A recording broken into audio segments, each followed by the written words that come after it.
Este era el número 1, está por acá, mirá. Este es el número 1, ¿ves? Ah, el 1, mirá qué lindo. Ay, entero lo tenés la tapa, ¿no? ¿Es posta a posta este? ¿Es un posta a posta? Qué bueno. Qué lindo, ¿eh? En el 45 vendía yo, sí. Mirá, nosotros en aquel momento tenía La Nación, La Prensa, eran los diarios, y a la tarde La Razón, lo que tenían el sostenimiento de los diarios periódicos. Acá apareció Clarín como un paquín más. Mirá, no te quisiera mentir, pero me parece que salió gratis el primer número. Y este hasta dibujito tiene la tapa, ¿no? Un concepto totalmente moderno, ¿no? Se parece mucho más entre sí de lo que uno pensase, ¿no? Lo que pasa que esto era rarísimo entonces y hoy en día es una pauta más compartida por todos. Es más, creo que la tapa de Clarín todavía, la primera tapa de Clarín tiene una foto de Nagasaki o alguna foto de la devastación de la guerra. Obviamente que está saliendo en agosto del 45 cuando ya se lanzó la bomba sobre Hiroshima. Clarín precisamente está apareciendo en una etapa de una transición muy notable en el país, ¿no? Una transición en la cual estamos a un mes y medio del gran cambio, ¿no? de octubre del 45, ¿no?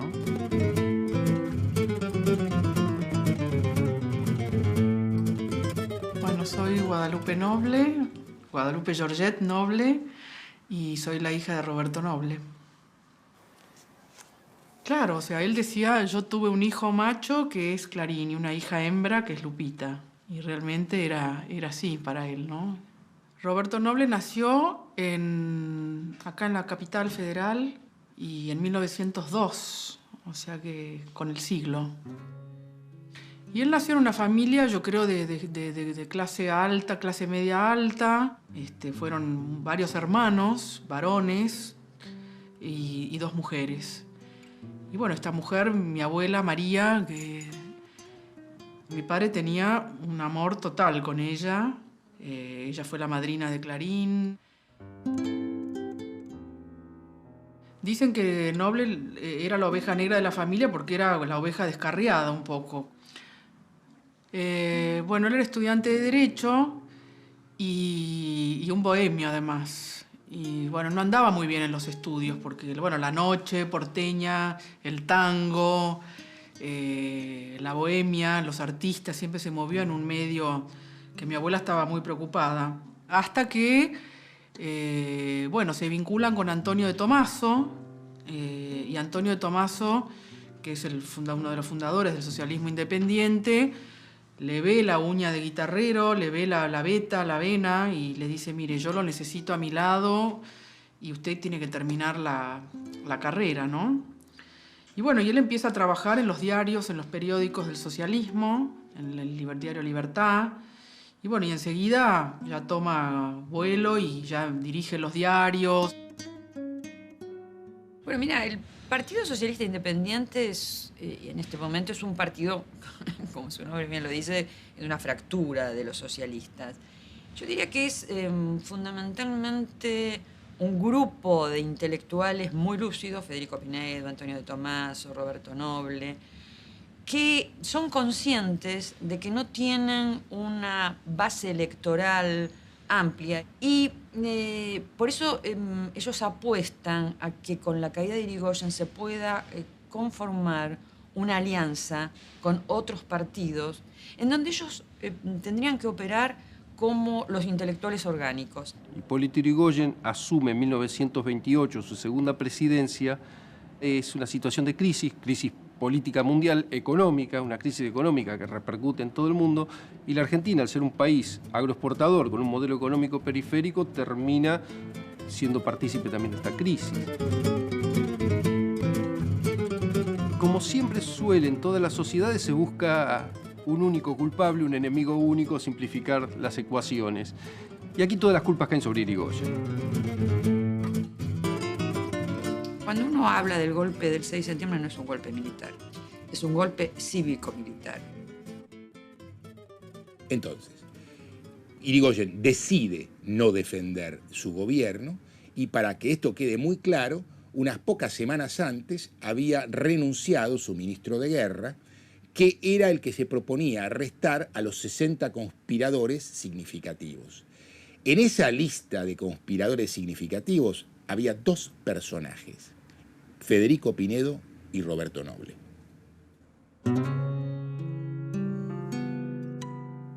Sí, así fue. Participó en el golpe, tuvo una participación muy activa y bueno, inclusive dicen que participó en alguna tiroteo en la calle, y bueno, cosa que ellos después se arrepintieron siempre. Bueno, en el 30, después que lo vuelven a elegir diputado, él, habiendo escuchado, por ejemplo, en su bohemia, todos los problemas que tenían los artistas, decide junto a Sánchez Orondo hacer esta ley de amparo a los artistas que a mí me enorgullece. Y bueno, es una ley noble, la 11723 de propiedad intelectual. El día de la sanción de la ley lo van a ver a Noble, todos los artistas, a la casa de mi abuela. Dice, en 1933, Noble junto a su madre y sus hermanos en la casa materna, recibiendo el reconocimiento del Círculo de Autores y Compositores por la sanción de la ley 11723. Después aquí le traen como regalo un diploma y están todas las firmas desde Gardel hasta Discépolo, o sea, no sé, debe haber 500 firmas.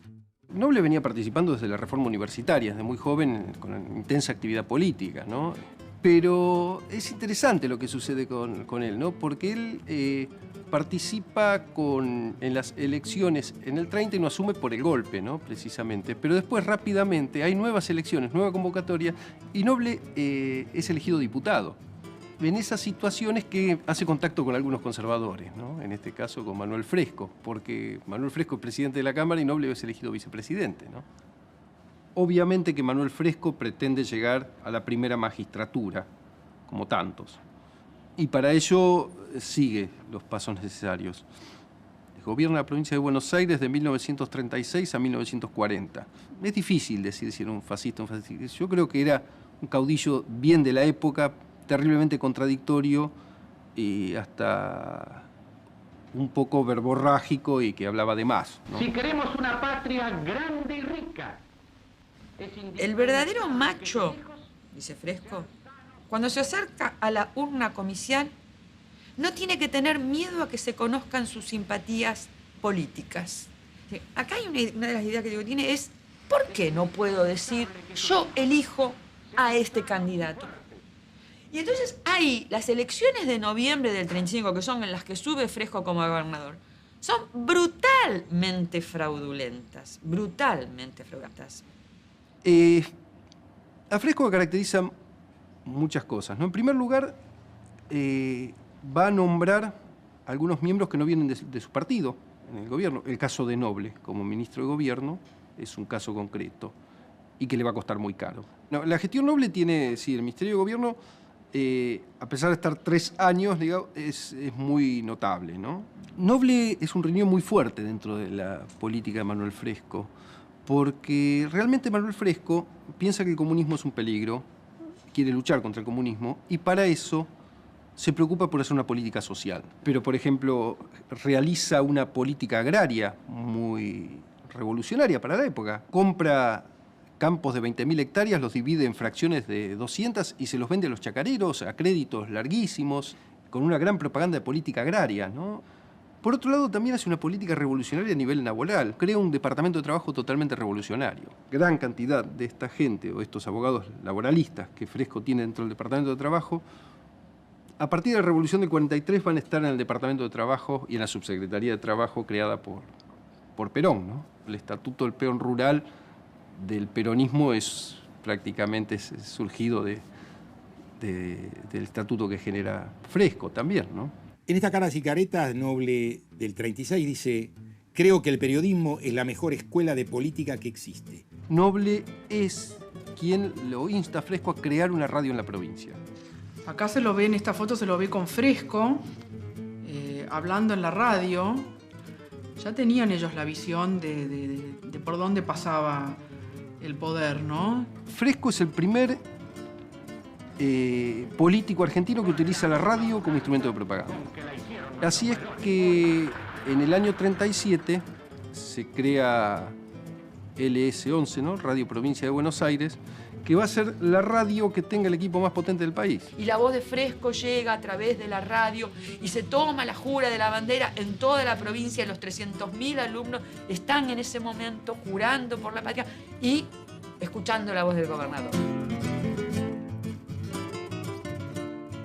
La acusación a Noble, justificando, pidiendo la cabeza de Noble, radica en que las elecciones del año 38, las elecciones parlamentarias del 38, fueron fraudulentas y viciadas de nulidad. Fresco lo defiende a Noble, lo defiende por a capa y espada y se rehúsa a tomar cualquier medida. Pero obviamente Noble tiene que renunciar y es sustituido por un conservador, ¿no? Y se retira, se va al campo, se retira ahí a Lincoln, en Quiroga, y desde ahí después toma impulso para hacer Clarín y volver a la política, yo creo, desde otro lugar.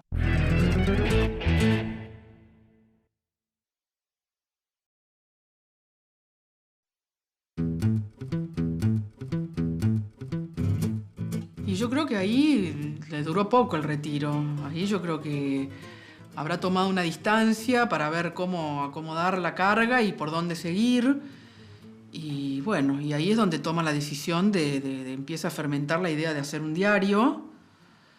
Y bueno, y decide vender esa estancia para hacer el diario.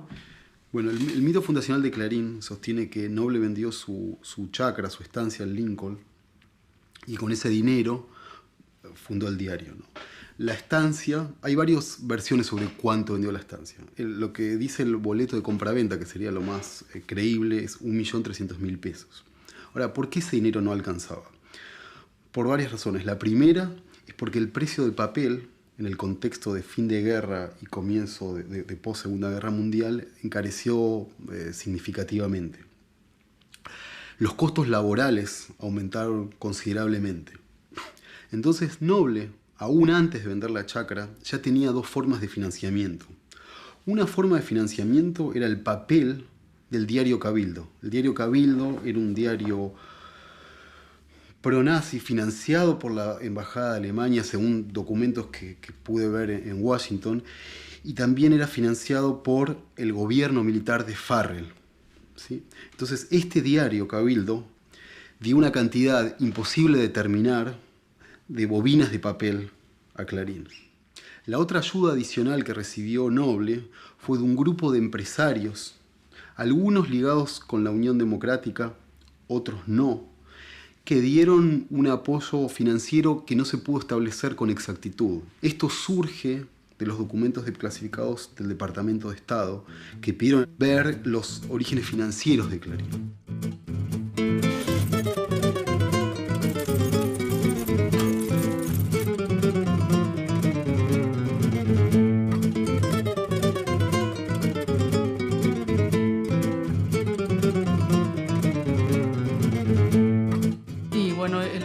al nombre de Clarín, cuenta a los hermanos que va a poner Clarín y le dicen, ay, pero eso tiene tufo a militar. Y él dijo, yo vengo a tocar el clarín, ¿no? Un poco así en el medio de un concierto de tambores, ¿no?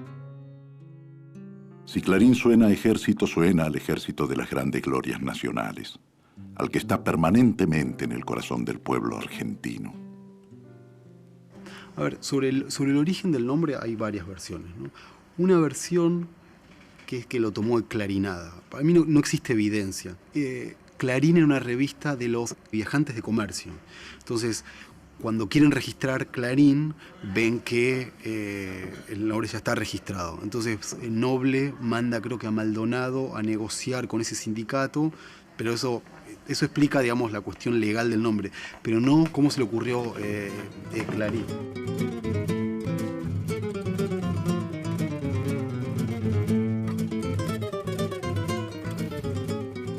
En 1945 surge el diario Clarín, ¿no?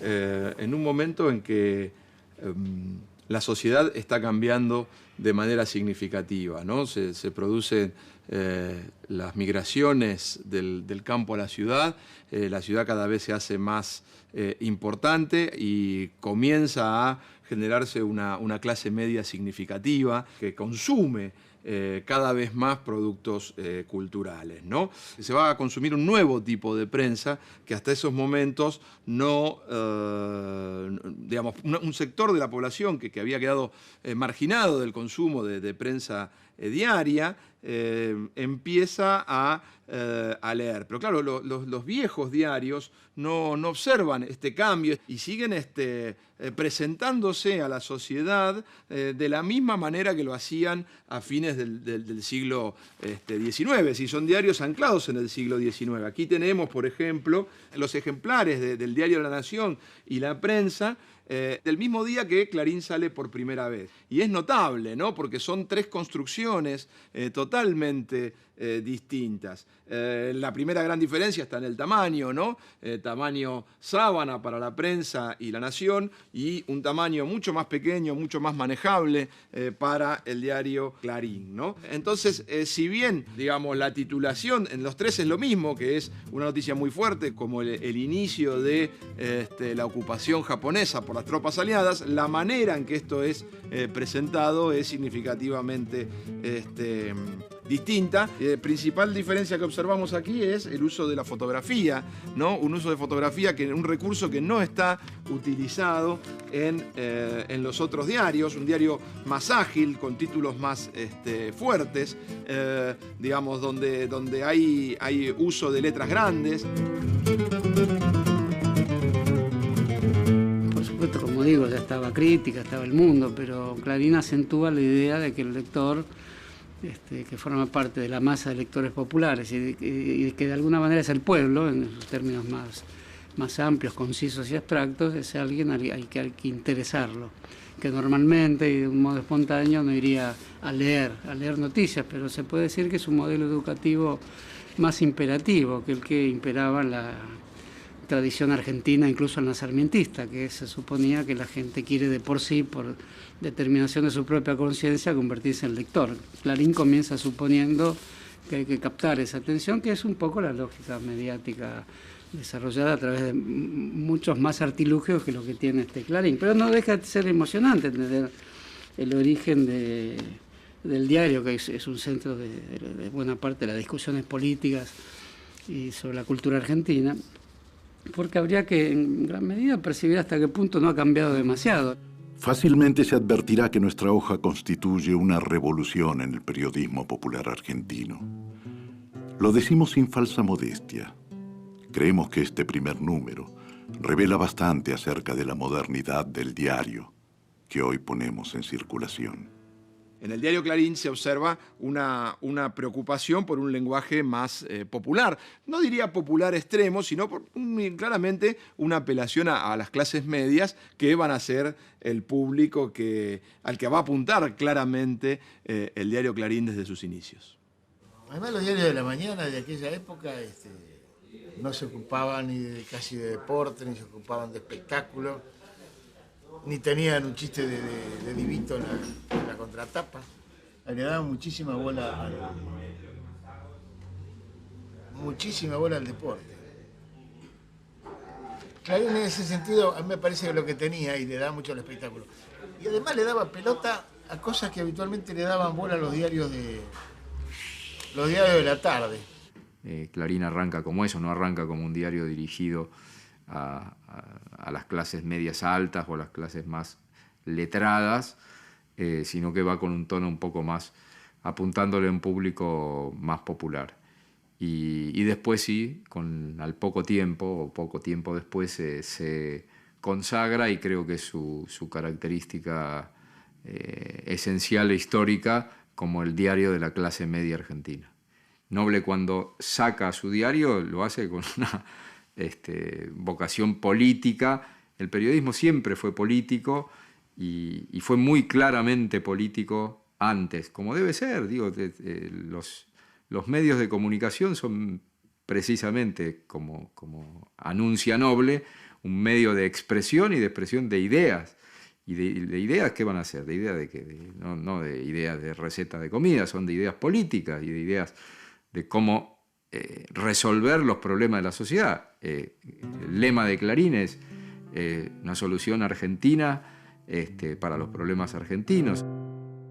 Un toque de atención para la solución argentina de los problemas argentinos. Bueno, es una redundancia que supone atribuirse la fuerza superior desde el punto de vista de la interpretación de lo que ocurre en un país, puesto que lo harían quienes defienden los intereses de ese país, ¿no? El eslogan de Clarín es un eslogan que uno puede ver en casi todos los documentos del Ministerio de Gobierno de Manuel Fresco. Hay una variación mínima. Y hay una discusión ahí interesante que uno puede ver entre los conservadores. Es si Noble, como ministro de Gobierno de Fresco, sugirió ese eslogan al gobierno de Fresco, o si en realidad fue el gobierno de Fresco el que le da a Noble la idea del eslogan. Clarín, la solución argentina, es un poco ambiguo, pero se querría suponer que el diario está involucrado, más que otros diarios, en algo que podríamos llamar lo que querría ese lector, que se solucionen los problemas. El diario no soluciona problemas, pero llama la atención sobre esos problemas. Arrogarse esa posibilidad es mucho más arriesgado, mucho más ambicioso y mucho más, si se quiere, petulante que la tradición anterior, la del diario La Nación, que no se arrogaba soluciones, simplemente de ella emanaban doctrinas. Digamos, Noble decide crear un diario porque él compró la idea de la catapulta, la idea de un diario como catapulta. El que le acercó esa idea fue Horacio Maldonado, que era un periodista de crítica acreditado a la Casa de Gobierno y fue uno de los cofundadores del diario. Entonces, la idea del diario Catapulta quería decir que el diario lo podía ayudar a Noble a retomar un lugar en la vida política de la Argentina. Lo había perdido desde que se retiró en el año 40. O sea, me parece que la idea central es tener un diario como catapulta. Bueno, esta es la increíble biografía que hizo Luis Ciuto. Hace una biografía de Noble y, por ejemplo, no nombra que tuvo una hija. Ya nadie tuvo dudas que comenzaba una nueva etapa del periodismo y la política argentina. Al impulso de aquel pequeño tabloid, que no era un diario más, era la herramienta con la que Roberto Noble, aquel joven diputado nacional lugarteniente de Antonio de Tomaso y después dinámico ministro de Gobierno de la provincia de Buenos Aires, creador de asombros por la originalidad de la fecunda obra realizada, se aprestaba a comenzar a forjar un estilo nuevo de la política, una nueva forma del arte de gobernar. ¿Noble va a volver a la política? No. Clarín va a marcar el ritmo de la política nacional. En el libro de Lucero, en la página 50, se lee: Noble, ¿va a volver a la política? No. Clarín va a marcar el ritmo de la política nacional. Era una propuesta no poco ambiciosa y hay que reconocer que la cumplió. Se puede decir muchas cosas de Clarín, no que no tiene nada que ver con el ritmo de la política nacional. y que la agenda que Clarín puso muchas veces para la política argentina fue la agenda de la política argentina.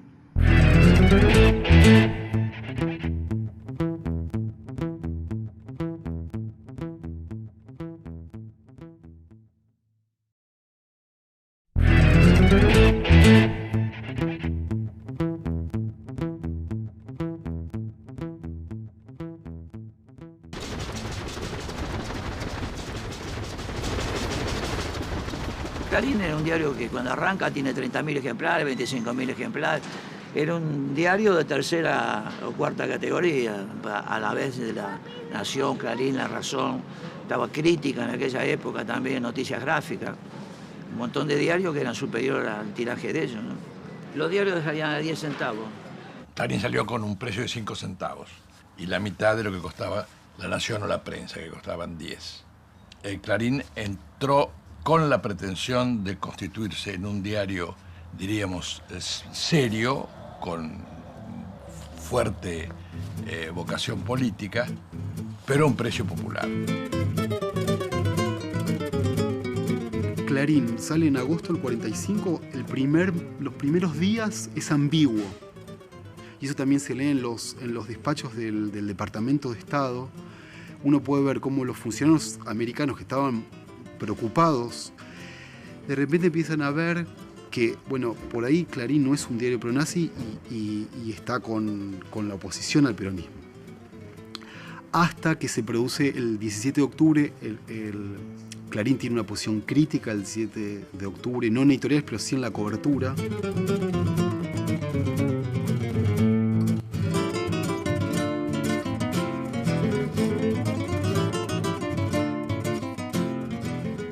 Y en la campaña es totalmente favorable a la fórmula Tamborini-Mosca, al punto que las menciones a Perón entre enero y febrero son prácticamente inexistentes. Y es más, en febrero, cuando el Departamento de Estado saca el libro azul, que es el libro de crítica, de acusación a Perón, de Peronazi, en el primer lugar donde se publica es en Clarín. ¿Cómo fue la respuesta del peronismo a eso? En marzo, después de la victoria, el peronismo publica el libro Azul y Blanco y ahí cita la famosa frase de Noble de simpatía por Mussolini. Noble escribió: Mussolini es el modelo viviente del moderno hombre de Estado y en lo que al genio de su raza se refiere, constituye una expresión egregia de la excepcional capacidad que el pueblo italiano ha demostrado en todos los tiempos de producir ejemplares humanos dotados de amplitud universal, de fantasía creadora y temperamento ejecutivo, síntesis que justifica por sí misma la existencia de la especie y la encumbra como portadora de los supremos valores morales y espirituales en el mundo. Los argentinos nos regocijamos con alegría de hermanos por la gloria de Italia y de Mussolini. Lo primero que me sugiere esta fórmula es que es profundamente macarrónica en términos de estilo. No tiene una sola idea importante.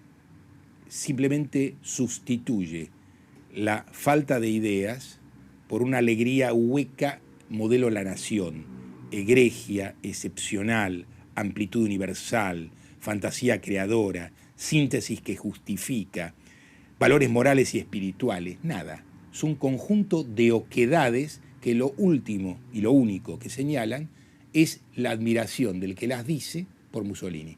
Y ante la posibilidad de que por los antecedentes de simpatías con Mussolini el diario pudiese ser impugnado, Noble decide no aparecer durante el primer año. Entonces hace un contrato donde Seiza aparece como director, cuando en realidad es el capataz de su estancia, y durante un año figura como el director. De hecho, en los primeros números de Clarín uno puede ver que varios los saludos, por ejemplo, la agencia France Press le manda felicitaciones de señores Seiza por la salida de su diario, y Seiza era el capataz de la estancia.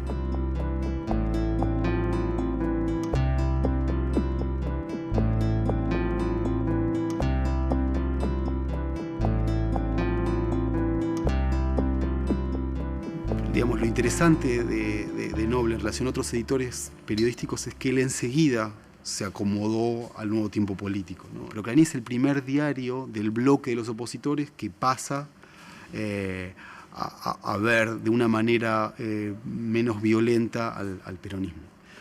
Hasta que el 28 de agosto del 46, el día del primer aniversario de Clarín, Noble da el discurso como director del diario, explica cuál es su relación con el peronismo, explica por qué sacó el diario, y fue un momento muy importante esa primera celebración porque es el momento donde Clarín empieza a disminuir sus críticas al peronismo. Clarín nació como un diario furiosamente peronista. Fue el primer diario en reconocer la victoria del peronismo. El 23 de marzo publica una editorial donde reconoce que fue una victoria limpia, y desde ese momento empieza a disminuir las críticas al peronismo. O sea, a partir del discurso del 28 de agosto del 46, el diario empieza a peronizarse. Al punto, desde fines del 46 hasta el día del golpe, digamos, el 99% de las editoriales no solamente son de apoyo al gobierno, sino por momentos de adhesión casi absoluta al gobierno, con algunas excepciones muy puntuales, ¿sí? Pero esas excepciones puntuales nunca tocan ni a Perón, ni evitan ni las cuestiones más importantes del primer peronismo. Sé poco de la relación de Perón con Noble, pero sé que se respetaban, lograron convivir, y si bien estaban en veredas diferentes, pero bueno, ya Noble había aprendido también lo que era la democracia y lo caro que le había costado a la Argentina aquel golpe, ¿no?, en el que él participó. Y yo creo que Apol fue un hombre que también desde adentro de la Secretaría, Raúl Apol, apoyó y dejó que Clarín existiera, ¿no? Él tenía una frase y dijo: no me quite el sol, ¿no? Y no me quite el sol, le dijo a Perón, era el papel, ¿no? Tuvo la cuota de papel, o sea, Clarín pudo seguir saliendo, y bueno, y él y otros amigos más lo bancaron a Apol hasta que se murió. La relación entre el peronismo y la prensa fue una relación complicada desde el vamos, ya que el peronismo no tenía prensa adicta. Tenía prensa enemiga y prensa comercial. ¿Qué digo prensa enemiga? La Prensa y La Nación. Prensa comercial, Clarín. Podemos partir de un concepto de Gramsci que suele ser muy interesante. Gramsci sostiene que un diario es un partido inorgánico. Y bajo el capitalismo es un partido inorgánico que tiene una particularidad muy interesante. Es un negocio que permite organizar otros negocios, decía ahora Jacobo Timerman y no Gramsci. Noble era capaz de articular la lógica política que propiciaba con los negocios que esa lógica política requería. Y un diario era el instrumento perfecto para ese doble cruce, negocios y política. Noble ejecutó ese cruce admirablemente.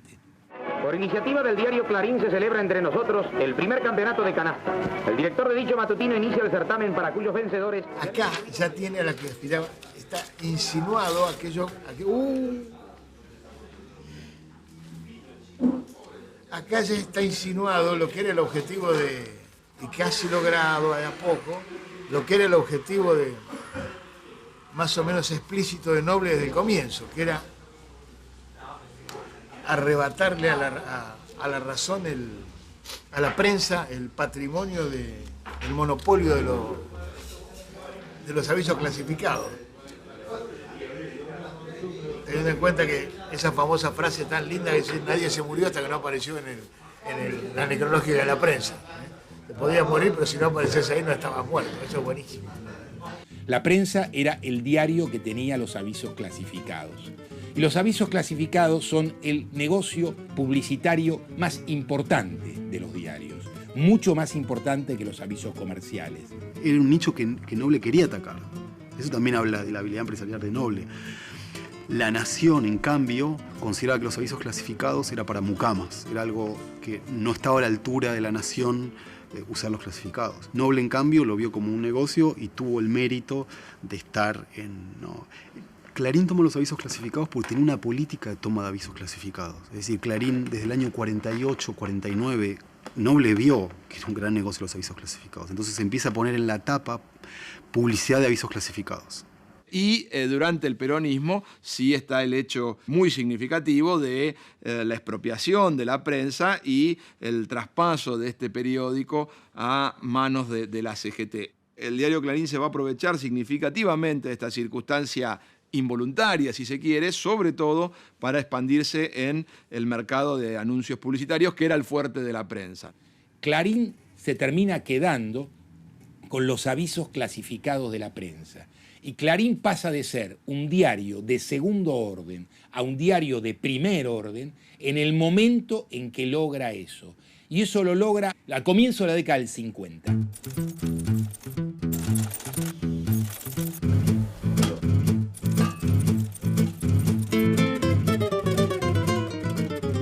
Al quedarse con los avisos de la prensa, pasan a ser un diario con una estabilidad financiera que no tiene ningún otro diario de ese tiempo en este mercado. Eso sumado a la comprensión política que Noble tiene sobre las tendencias generales del mundo y las tendencias particulares de la Argentina, hacen que Clarín navegue viento en popa. Entonces, pensá que Clarín tenía 3 páginas de clasificados y pasa a tener 8 o 9 de un día para otro. Y lo que es realmente significativo es que el año 52 en adelante el aumento de los clasificados es año por año va aumentando. Así que eso fue fundamental en consolidar a Clarín como empresa. Hasta ese momento Clarín no estaba consolidado como empresa. Perón no se propone darle a Clarín una mano. No es esta la situación. Pero lo cierto es que Clarín terminó aprovechando la circunstancia con una enorme sagacidad comercial. Y eso es noble.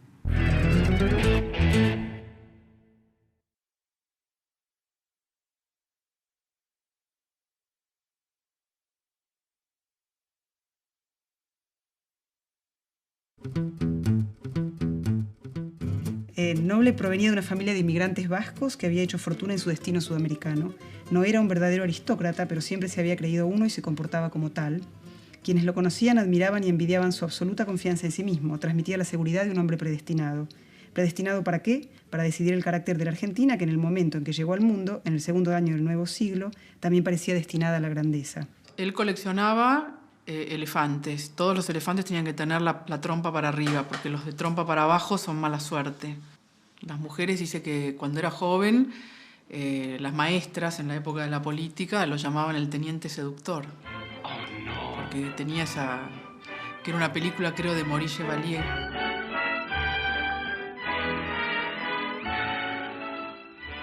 Así que era un bello hombre.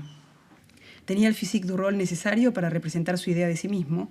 Era alto, corpulento pero delgado, ojos claros, frente ancha, mentón partido, perfil griego, una belleza apolínea, no se había casado y era tenido por soltero contumaz. Pasaba algunos meses al año en Europa, donde mantenía departamentos, pero era un hombre de la noche porteña.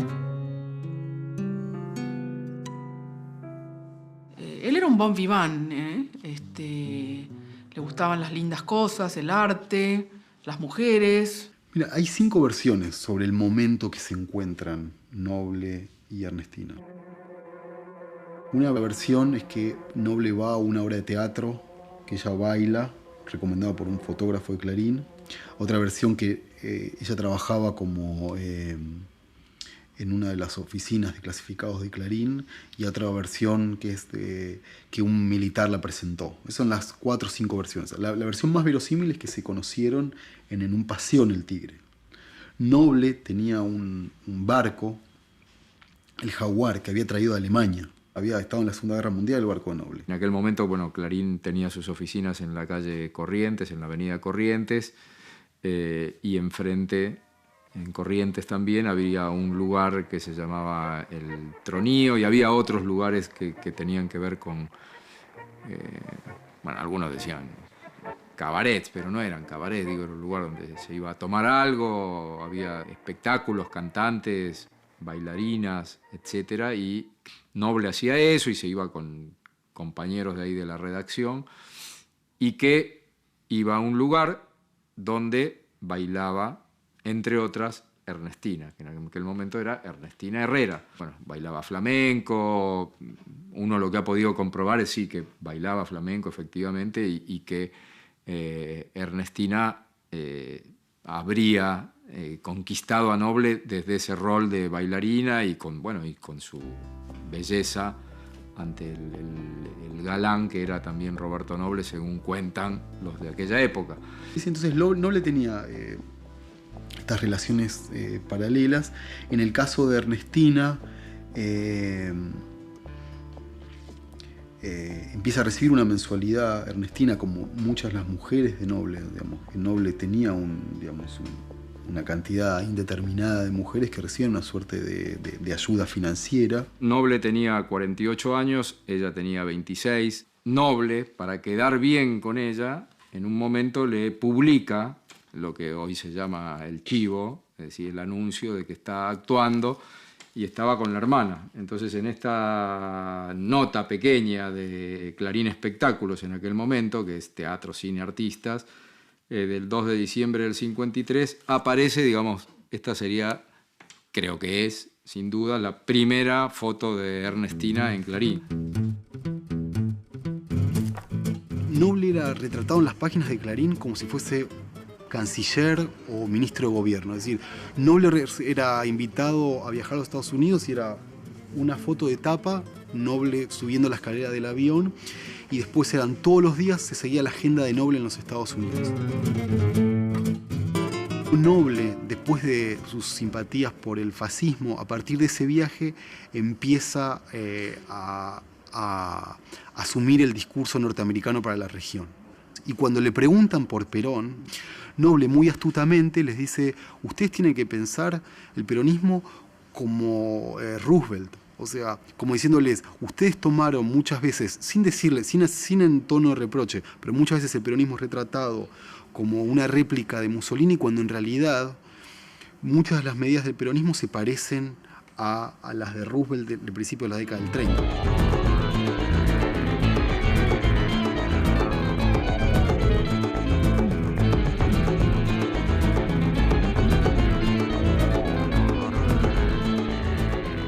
Sobre los bombardeos del 16 de junio del 55, Clarín no solamente los condena en tapa, publica varias editoriales de Noble, sino que es muy crítico de la oposición. Que era parte de la línea editorial de Clarín, que empieza a modificarse recién en agosto, digamos, fines de julio, agosto. No es que empiece a ser crítico, porque por primera vez en 9 años la oposición empieza a tener, digamos, espacio en el diario. Antes no había espacio para la oposición en el diario, salvo en la sección Lo que dice la calle, que había algunos sueltitos, pero en general el diario era un diario que básicamente publicaba comunicados, declaraciones y medidas del gobierno. Perón dice que hace una famosa reflexión que fue muchas veces retomada, de que él había llegado al poder con todos los medios en contra, como era el caso en el 45, donde la prensa había sido manifiestamente opositora. Y, sin embargo, hacia el año 55, cuando ya tenía un control casi absoluto de todos los medios de comunicación, es derrocado, ¿no? Entonces Perón dice, es esta reflexión de que nosotros llegamos al poder con todos los medios en contra y fuimos derrocados cuando los teníamos prácticamente todos a favor. Estos dos están separados exactamente por el peronismo. Están separados por el peronismo, exactamente. Este es de octubre del 55 y este es de comienzo. Este es antes del 17 de octubre y este en el 17 de octubre que no fue. A la llegada del general Lonardi se reproducen emocionantes escenas de júbilo popular. Este es muy lindo, mirá. 10 días después del golpe del 55, esto es pleno Lonardi. El 23 de septiembre, cuando el general Lonardi vino a la capital, procedente de la heroica Córdoba, la bandera argentina decoraba todos los edificios de la ciudad, y en las manos del pueblo tremolaban triunfantes las hojas de Clarín, proclamado por la desbordante muchedumbre, el diario de la libertad. Cuando se produjo el golpe de la Libertadora, Clarín cambió drásticamente su línea editorial y de un día para otro, esto es literal, empieza a ser durísimo con el gobierno peronista y con Perón en particular. El premio de Murskaut, que es el premio mayor que se puede recibir un periodista argentino en los Estados Unidos, fue decisivo para Noble. Le ayudó a Noble a por primera vez ponerse en víctima del peronismo. Claro, después de la caída del peronismo, Noble inventa una biografía en la cual él es un perseguido del peronismo, ha sufrido mucho, porque está en el momento de congraciarse con el golpe militar del 55, en el cual él tuvo realmente una ventaja muy grande. Un pariente de él era miembro de ese gobierno, Eduardo Busso. Clarín, durante todo el gobierno peronista, se imprimió en los talleres de crítica. Según la familia Botana, los dueños de Crítica, era un precio subsidiado, era una especie de favor indirecto que el gobierno peronista le hacía a Clarín, de imprimirle en muy buenas condiciones. Entonces, para el 21 o 22 de septiembre, Noble se contacta con Eduardo Busso, que era su cuñado. Busso tenía mucha importancia, tanto en el gabinete de Lonardi como en el gabinete de Aramburu. Fue ministro de Justicia y ministro de Interior. Entonces hay una pelea interna del gobierno, porque el presidente de la República, Lonardi, le pide a Busso que firme un decreto para cambiar la situación en Crítica. Y Busso lo va demorando porque sabe del perjuicio que podía tener Clarín en ese contexto. Ahí se produce una crisis interna del gobierno y cae Lonardi. O sea, esa situación que parece bastante menor provoca la crisis interna que termina con Lonardi. La segunda prioridad de Noble en relación a la Libertadora era acceder a una reparación. Noble decide publicar 4 páginas en el diario reclamando la indemnización y explicando las razones de la indemnización. Según la versión de Noble, Clarín había perdido mucho dinero durante el gobierno peronista, pero esa fue la manera de sostener públicamente por qué la Libertadora debía reparar a Clarín. Tengo el alto honor de dirigirme a vuestra excelencia para plantear los antecedentes, situación y necesidades urgentes de nuestra empresa con referencia a la instalación de su imprenta propia y requerir con todo respeto al gobierno de la Revolución Libertadora la reparación que en ese orden corresponde. Aprovecho la oportunidad para saludar a vuestra excelencia con mi más alta consideración y estima. Roberto Noble. Ese pedido no prosperó porque había una oposición, sobre todo en la Marina. Entonces lo que hace Noble va a comprar máquinas a los Estados Unidos. Y esto es interesante porque él pedía una reparación de $4 millones y compra máquinas por $300.000. Para mí sigue siendo una incógnita por qué pidió reparaciones por $4 millones y finalmente compró por $310.000.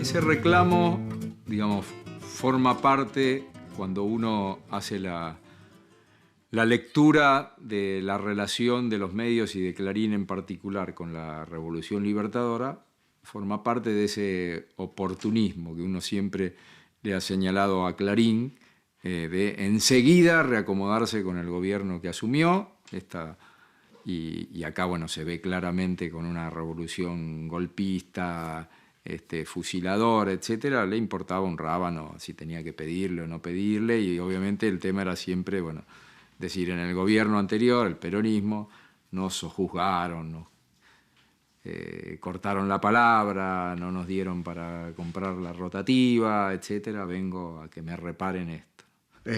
Incluso cuando fue el levantamiento del general Valle, Noble defendió con mucho énfasis a la Libertadora. Es más, el día después del levantamiento, Clarín publicó que uno de los objetivos de este grupo cívico-militar era atentar contra Clarín. Es decir, Clarín hasta último momento defendió a la Libertadora. Y Aramburu se transformó en uno de los militares de su confianza. Y tenía una relación, no sé si de amistad, pero sí que se frecuentaban. Entonces, Noble se mantuvo hasta el final cerca de la Libertadora.